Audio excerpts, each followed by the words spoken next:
General Hospital. Thursday recap reimagined. Arrests, births, betrayals, and a crumbling courtroom. Port Charles was no stranger to chaos, but June 5 brought a storm of revelations, breakdowns, and shifting alliances that would forever alter the lives of those entangled in its twisted web. The day unfolded with Natalia Ramirez spiraling into public disgrace, Lucky Spencer reaching a life-altering decision, and a child being born amidst courtroom debris and unresolved betrayal. The Metro Court Pool, usually a haven of leisure and status, became the epicenter of emotional unraveling when Natalia, grappling with rejection and regret, approached Marco Rios in a last-ditch attempt to salvage her shattered relationship with her daughter Blaze.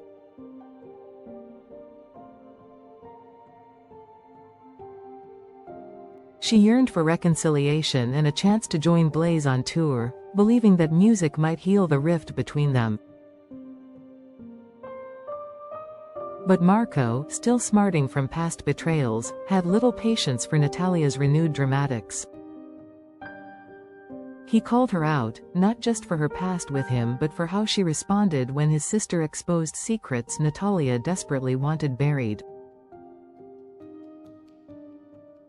His words landed hard, and so did the reality that her usual tactics no longer held sway. Sonny Corinthos, observing from nearby, attempted to lighten Natalia's mood, sensing the weight she carried. But nothing could halt the unraveling. Intoxicated and driven by a sense of self-destruction, Natalia called Sidwell to cash in on a favor. Whatever she wanted from him remained unclear, but her erratic behavior didn't go unnoticed. Minutes after leaving, she was pulled over by the police and arrested for DUI and obstruction.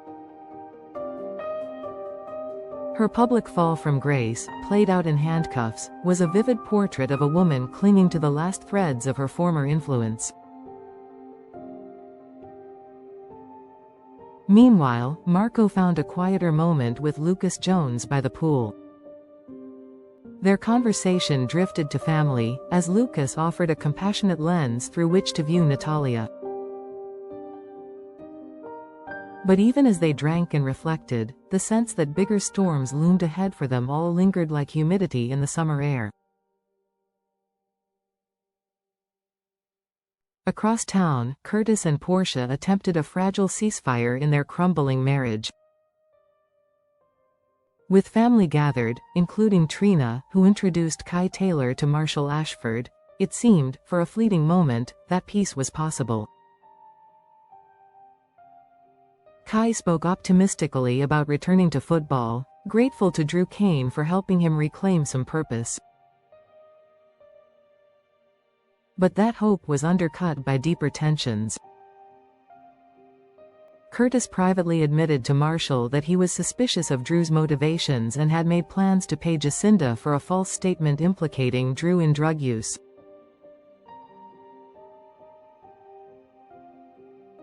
That revelation, overheard by Kai, cast a new shadow over the young man's already turbulent life.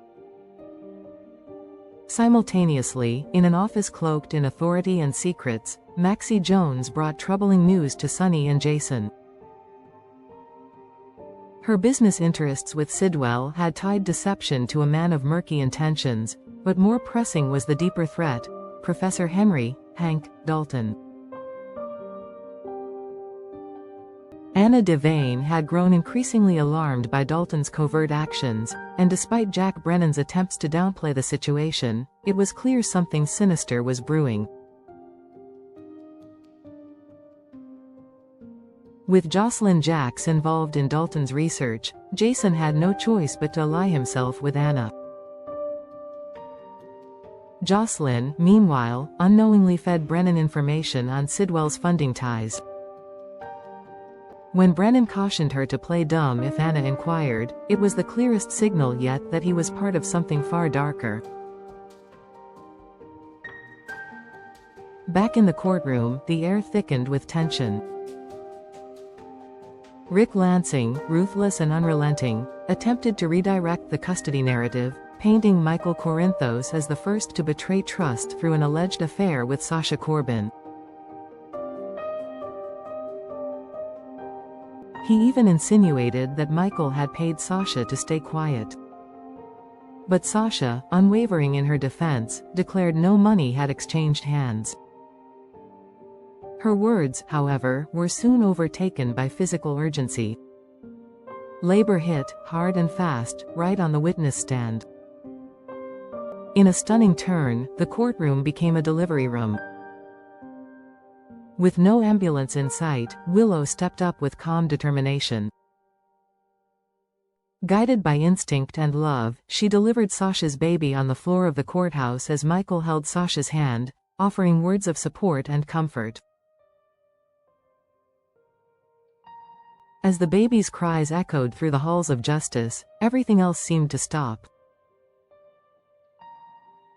Michael, tears streaming, met his daughter for the first time. Willow, too, was moved, recognizing a moment far bigger than any past wound. Though exhausted, she accepted Michael's heartfelt thanks with grace, even as her heart questioned what the future would hold between him and Sasha. Just outside the courtroom, another war raged. Carly Spencer, who had witnessed Nina Reeves huddled in discussion with Rick, exploded when she realized Nina had tipped him off about the real paternity bombshell.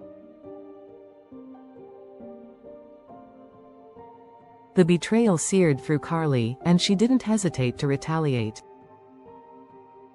Drew Kane, still reeling from his own involvement, tried to pin the entire custody mess on Carly. But she deflected with precision and venom, revealing a far more sinister truth. It was Nina who had hired Jacinda and orchestrated Drew's drugging. The revelation sent Nina into a spiral of visible panic, her manipulations laid bare. By the end of the day, Natalia sat in a jail cell, Lucky Spencer prepared for an exit that would alter the Spencer family forever, and a new life had come into the world amid a maelstrom of lies, betrayal, and redemption.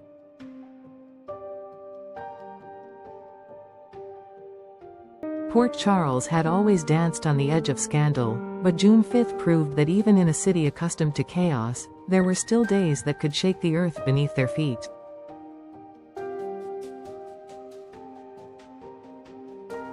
And as the sun set, no one, least of all Michael, Willow, Carly, or Nina, could be sure what tomorrow would bring.